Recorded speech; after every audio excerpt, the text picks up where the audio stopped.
Hi ನಮಸ್ಕಾರ. ನಾನು Kusuma. Welcome to fascinate gardener.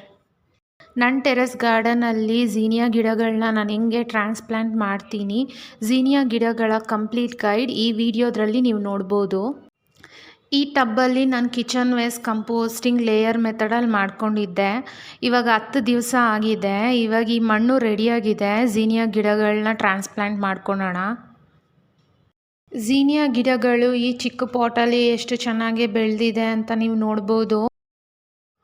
ಝೀನಿಯಾ ಗಿಡಗಳಿಗೆ 1 ಅವರ್ ಮುಂಚೆನೇ ನಾನು ನೀರು ಹಾಕಿದ್ದೆ.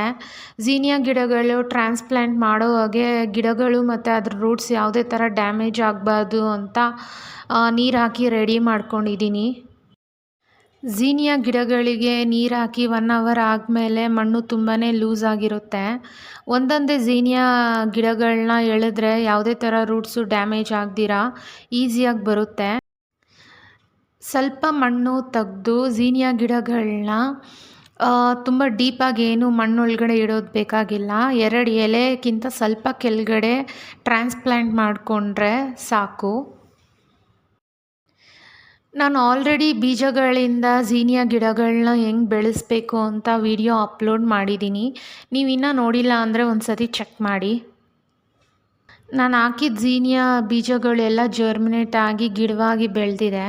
ಅದರಿಂದ ನಾನು ಈ ಟಬ್ಬಲ್ಲೇ ಎಲ್ಲ ಗಿಡಗಳನ್ನೂ ಹಾಕ್ಕೊತಾ ಇದ್ದೀನಿ. ಕಿಚನ್ ವೇಸ್ಟ್ ಕಂಪೋಸ್ಟ್ ಮಣ್ಣಲ್ಲೇ ನಾನು ಝೀನಿಯಾ ಬೀಜಗಳನ್ನ ಹಾಕ್ಕೊಂಡಿದ್ದೆ. ನೀವು ಇಲ್ಲಿ ನೋಡ್ಬೋದು ಝೀನಿಯಾ ಗಿಡಗಳ ರೂಟ್ಸು ಎಷ್ಟು ಚೆನ್ನಾಗಿ ಬೆಳೆದಿದೆ ಅಂತ. ಬಾಲ್ಕನಿ ಟೆರೆಸ್ ಗಾರ್ಡನ್ನಲ್ಲಿ ಈಸಿಯಾಗಿ ಝೀನಿಯಾ ಗಿಡಗಳನ್ನ ಬೆಳೆಸ್ಕೊಬೋದು. ತುಂಬಾ ಲೋ ಮೇಂಟೈನಲ್ಲಿ ಬೆಳೆಯುತ್ತೆ. ಝೀನಿಯಾ ಹೂವಿನ ಬೀಜಗಳನ್ನ ಮಾರ್ಚಿಂದ ಅಕ್ಟೋಬರ್ ತಿಂಗಳಲ್ಲಿ ಹಾಕ್ಕೊಬೋದು. ಝೀನಿಯಾ ಹೂವಿನ ಗಿಡಗಳು ಬಿಸಿಲನ್ನ ತುಂಬ ಇಷ್ಟಪಡುತ್ತೆ. ಅದರಿಂದ ಬಿಸಿಲಲ್ಲಿ ತುಂಬ ಚೆನ್ನಾಗಿ ಬೆಳೆಯುತ್ತೆ. ಝೀನಿಯಾ ಬೀಜಗಳು 5 ರಿಂದ 7 ದಿವಸದಲ್ಲೇ ಜರ್ಮಿನೇಟ್ ಆಗಿ ಗಿಡಗಳು ಬೆಳೆಯೋಕ್ಕೆ ಶುರುವಾಗುತ್ತೆ. ಝೀನಿಯಾ ಹೂವಿನ ಗಿಡಗಳಿಗೆ ಡೈಲಿ 6 ರಿಂದ 8 ಅವರ್ ಬಿಸಿಲು ಬೇಕಾಗುತ್ತೆ. ಝೀನಿಯಾ ಹೂವಿನ ಗಿಡಗಳಿಗೆ ಡೈಲಿ ನೀರು ಹಾಕಲೇಬೇಕು. ಝೀನಿಯಾ ಬೀಜಗಳು ಹಾಕಿ 60 ದಿವಸದಲ್ಲೇ ಝೀನಿಯಾ ಹೂಗಳು ಬರುತ್ತೆ. ಝೀನಿಯಾ ಹೂವಿನ ಗಿಡಗಳಲ್ಲಿ ಹೂ ಬರೋಕ್ಕೆ ಸ್ಟಾರ್ಟ್ ಆದಮೇಲೆ ಹೂನ ಕಲೆಕ್ಟ್ ಮಾಡ್ಕೊತಾ ಇರಬೇಕು. ಝೀನಿಯಾ ಹೂಗಳನ್ನ ಗಿಡದ್ರಲ್ಲೇ ಬಿಟ್ಟರೆ ಗಿಡ ಬಾಡೋಗುತ್ತೆ. ಅದರಿಂದ ಹೂ ಕಲೆಕ್ಟ್ ಮಾಡ್ಕೊತಾ ಇರಬೇಕು. ಝೀನಿಯಾ ಹೂಗಳನ್ನ ಕಲೆಕ್ಟ್ ಮಾಡೋದ್ರಿಂದ ಝೀನಿಯಾ ಗಿಡಗಳು ತುಂಬ ಚೆನ್ನಾಗಿ ಬೆಳೆದು ಹೊಸ ಬ್ರ್ಯಾಂಚಸ್ ಬರುತ್ತೆ. ಅದರಿಂದ ಹೂಗಳೂ ಜಾಸ್ತಿ ಬರುತ್ತೆ. ತುಂಬಾ ಕಲರ್ಸು ಝೀನಿಯಾ ಹೂಗಳಿದೆ. Red, pink, orange, yellow, white, purple ಮತ್ತು ಗ್ರೀನ್ ಕಲರ್ ಕೂಡ ಇದೆ. Single petal, double petal zinnia ಹೂಗಳು ಸಿಕ್ಕುತ್ತೆ. ಝೀನಿಯಾ ಹೂವಿನ ಗಿಡಗಳನ್ನ ಎಲ್ಲನೂ ಟ್ರಾನ್ಸ್ಪ್ಲಾಂಟ್ ಮಾಡಿದ್ದೀನಿ. ಯಾವುದೇ ಥರ ಗಿಡನ ನಾನು ವೇಸ್ಟ್ ಮಾಡಿಲ್ಲ. ಇಲ್ಲೇ ಅಡ್ಜಸ್ಟ್ ಮಾಡಿ ಹಂಗೆ ಟ್ರಾನ್ಸ್ಪ್ಲಾಂಟ್ ಮಾಡ್ಕೊಂಡಿದ್ದೀನಿ. ಝೀನಿಯಾ ಹೂವಿನ ಗಿಡಗಳಿಗೆ ಸ್ಪ್ರೇ ಬಾಟ್ಲಲ್ಲೇ ನೀರು ಹಾಕ್ಕೊತಾ ಇದ್ದೀನಿ. ಡ್ರೈನೇಜ್ ಹೋಲಿಂದ ನೀರು ಬರೋವರೆಗೂ ಚೆನ್ನಾಗಿ ನೀರು ಹಾಕ್ಕೊತಾ ಇದ್ದೀನಿ. ಝೀನಿಯಾ ಗಿಡಗಳನ್ನ ಸಾಯಂಕಾಲ ಹೊತ್ತು ಟ್ರಾನ್ಸ್ಪ್ಲಾಂಟ್ ಮಾಡ್ಕೊಳೋದು ಒಳ್ಳೆಯದು. ಗಿಡಗಳು ಸ್ವಲ್ಪ ಟ್ರಾನ್ಸ್ಪ್ಲಾಂಟ್ ಮಾಡುವಾಗೆ ಶಾಕಲ್ಲಿರುತ್ತೆ. ಅದರಿಂದ ಬಿಸಿಲಲ್ಲಿ ಇಟ್ಟರೆ ಗಿಡಗಳು ಸತ್ತೋಗೋ ಚಾನ್ಸ್ ತುಂಬ ಇರುತ್ತೆ. ಅದರಿಂದ ಸ್ವಲ್ಪ ತಣ್ಣಗಿರೋ ಟೈಮಲ್ಲಿ ಅದನ್ನು ಟ್ರಾನ್ಸ್ಪ್ಲಾಂಟ್ ಮಾಡಿಕೊಂಡ್ರೆ ಸ್ವಲ್ಪ ಗಿಡಗಳಿಗೂ ಸೆಟಲ್ ಆಗೋದಕ್ಕೆ ಟೈಮ್ ಸಿಕ್ಕುತ್ತೆ. ನೀವಿಲ್ಲಿ ನೋಡ್ಬೋದು ನಾನು ಟ್ರಾನ್ಸ್ಪ್ಲಾಂಟ್ ಮಾಡಿದ್ದೆಲ್ಲ ಝೀನಿಯಾ ಹೂವಿನ ಗಿಡಗಳೂ ಬದುಕಿದೆ. ಚೆನ್ನಾಗಿ ಗಿಡಗಳು ಸೆಟಲ್ ಆಗಿ ಬೆಳೆಯೋಕ್ಕೂ ಶುರುವಾಗಿದೆ. ಝೀನಿಯಾ ಹೂವಿನ ಗಿಡಗಳು ಬಂದು ತುಂಬಾ ಫಾಸ್ಟ್ ಗ್ರೋಯಿಂಗ್ ಹೂವಿನ ಗಿಡಗಳು. ಇಲ್ಲಿ ನೀವು ನೋಡ್ಬೋದು ಝೀನಿಯಾ ಹೂವಿನ ಗಿಡಗಳು ಎಷ್ಟು ಚೆನ್ನಾಗಿ ಬೆಳೀತಾ ಇದೆ ಅಂತ. ಝೀನಿಯಾ ಹೂವಿನ ಎಲೆ ಹತ್ರ ನೀವು ನೋಡ್ಬೋದು ಹೊಸ ಚಿಗುರು ಬರ್ತಾ ಇದೆ. ಎಲ್ಲ ಗಿಡಗಳಲ್ಲೂ ಅಷ್ಟೇ ಹೊಸ ಚಿಗುರು ಸ್ಟಾರ್ಟ್ ಆಗಿದೆ. ಇದರಿಂದ ಒಂದೇ ಗಿಡದಲ್ಲಿ ಹೊಸ ಬ್ರ್ಯಾಂಚಸ್ ಬಂದು ತುಂಬಾ ಝೀನಿಯಾ ಹೂಗಳು ಸಿಕ್ಕುತ್ತೆ. ಇಲ್ಲಿ ನೀವು ನೋಡ್ಬೋದು ಎಲ್ಲ ಝೀನಿಯಾ ಹೂವಿನ ಗಿಡಗಳಲ್ಲಿ ಝೀನಿಯಾ ಹೂವಿನ ಮೊಗ್ಗುಗಳು ಬರೋಕ್ಕೆ ಶುರುವಾಗಿದೆ. ನನ್ನ ಟೆರೆಸ್ ಗಾರ್ಡನಲ್ಲಿ ನಾನು ಬೆಳೆಸ್ತಾ ಇರೋದು ಸಿಂಗಲ್ ಪೆಟಲ್ ಡಬಲ್ ಪೆಟಲ್ ಝೀನಿಯಾ ಹೂಗಳು. ಇದರಲ್ಲಿ ಪಿಂಕ್ ಶೇಡ್ಸ್ ಮತ್ತು ಪರ್ಪಲ್ ಶೇಡ್ ಹೂಗಳನ್ನ ನೋಡ್ಬೋದು. ಮತ್ತು ವೈಟ್ ಕಲರು ಝೀನಿಯಾ ಹೂವು ಕೂಡ ನೀವು ನೋಡ್ಬೋದು. ಇಂಥ ಟೆರೆಸ್ ಗಾರ್ಡನಿಂಗ್ ವೀಡಿಯೋಸ್ಗೋಸ್ಕರ ಫ್ಯಾಸಿನೇಟ್ ಗಾರ್ಡನರ್ ಚಾನಲ್ನ ಸಬ್ಸ್ಕ್ರೈಬ್ ಮಾಡ್ಕೊಳ್ಳಿ.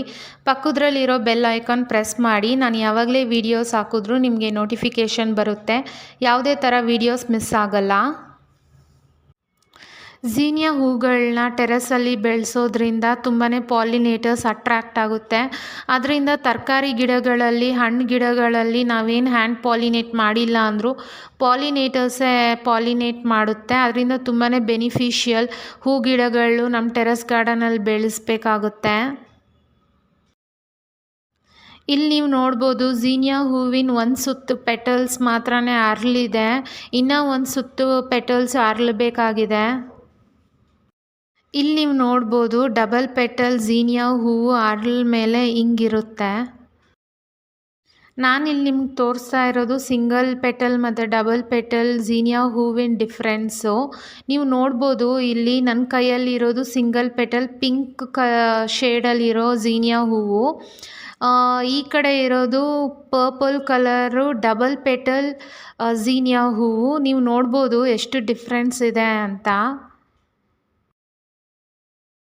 ಝೀನಿಯಾ ಹೂವಿನ ಗಿಡದಲ್ಲಿ ತುಂಬಾ ಕಾಮನಾಗಿ ಬರೋದು ಅಂದರೆ ಪೌಡ್ರಿ ಮಿಲ್ಡ್ಯೂ ಮತ್ತು ಲೀಫ್ ಸ್ಪಾಟ್ಸು.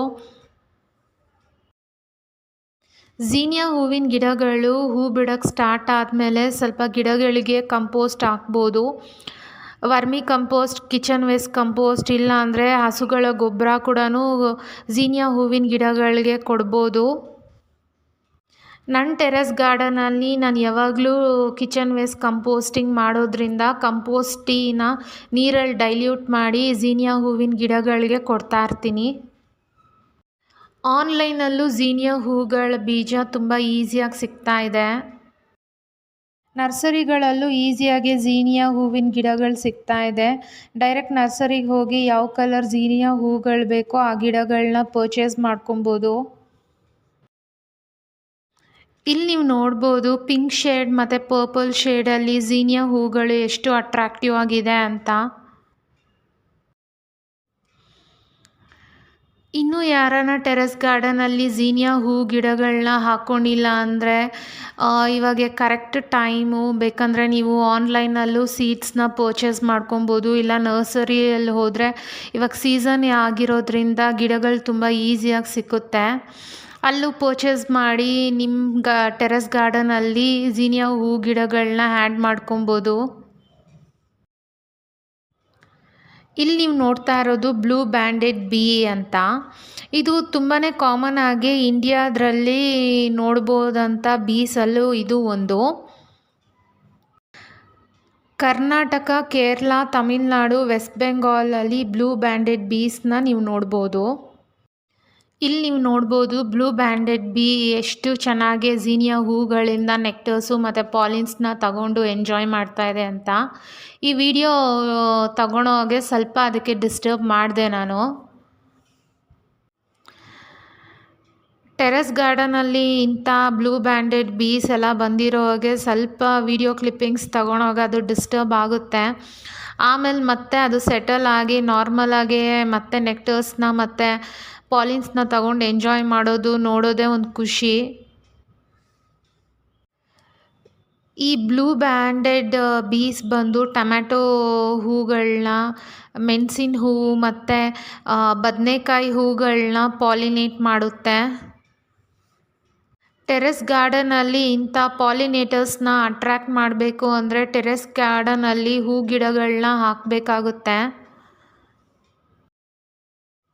ಬರೀ ಪಾಲಿನೇಟರ್ಸ್ ಅಟ್ರ್ಯಾಕ್ಟ್ ಆಗಲ್ಲ, ನಮಗೂ ಗಾರ್ಡನರ್ಸ್ ಆಗಿ ನಾವು ಟೆರೆಸ್ ಗಾರ್ಡನಲ್ಲಿ ಹೂ ಗಿಡಗಳು ಹಾಕೋದ್ರಿಂದಲೇ ತುಂಬಾ ಖುಷಿ ಸಿಗುತ್ತೆ.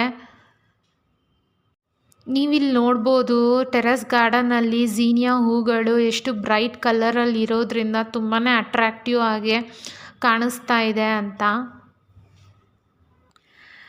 ಟೆರೆಸ್ ಗಾರ್ಡನಲ್ಲಿ ತರಕಾರಿ, ಹಣ್ಣು, ಸೊಪ್ಪುಗಳ ಜೊತೆಗೆ ಹೂ ಗಿಡಗಳು ಹಾಕ್ಕೊಳೋದ್ರಿಂದ ಟೆರೆಸ್ ಗಾರ್ಡನ್ ಲುಕ್ಕು ತುಂಬ ಚೆನ್ನಾಗಿರುತ್ತೆ.